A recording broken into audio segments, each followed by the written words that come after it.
question, the member from Essex. Thank you very much, Speaker. My question is to the Minister of Corrections and Community Safety. Speaker, I, along with other Ontarians, would like to first thank and acknowledge the province's correctional staff for the vital work that they do each and every day on our behalf. Speaker, New Democrats have long called for a new approach to corrections, away from the overcrowded and thereby dangerous facilities in Ontario that have become warehouses. We don't forget that Adam Capet was held in administrative isolation in Thunder Bay Jail for 4 years before staff and the Human Rights Commissioner, not the minister, first sounded the alarm about his condition.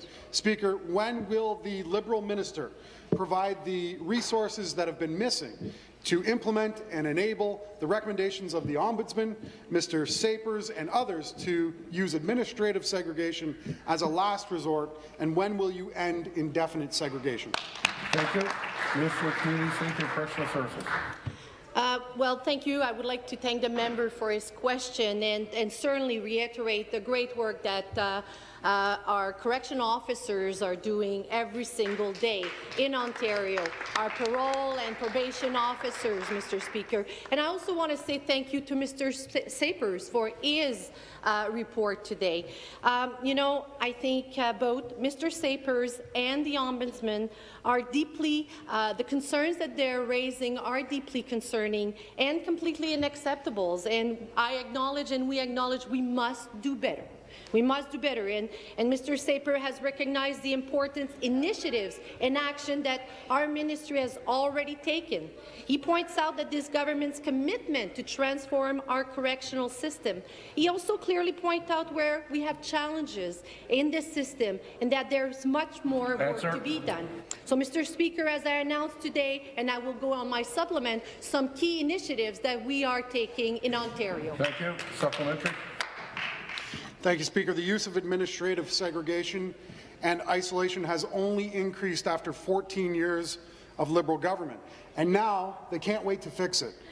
Yes, more beds are needed, but correctional staff, inmates, and the public don't need another poorly, privately built Toronto South facility with its broken locks and windows and unused nursing stations. Speaker, Ontarians want to know, will this late-to-the-game money be another Liberal make their friends rich scheme with correctional staff left to pick up the pieces?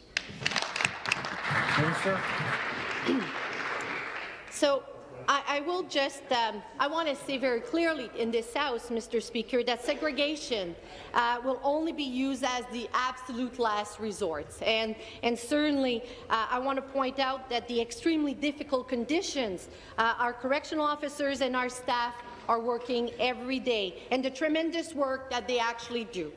Mr. Speaker, I have touched upon a number of reforms, as I alluded this morning, and I want to talk to you about some of the designs that our current facilities have, and it's called warehousing inmates. And when we talk about transformation within our correctional system, I think it's important that we look at everything, and that's why this morning we talked about introducing a new legislation, looking at the definition of segregation, improving the condition of confinement. Answer. We talked about the aspect to ensure that health care is better delivered in our facilities. So again, Mr. Speaker, we are committed in transforming our correctional system.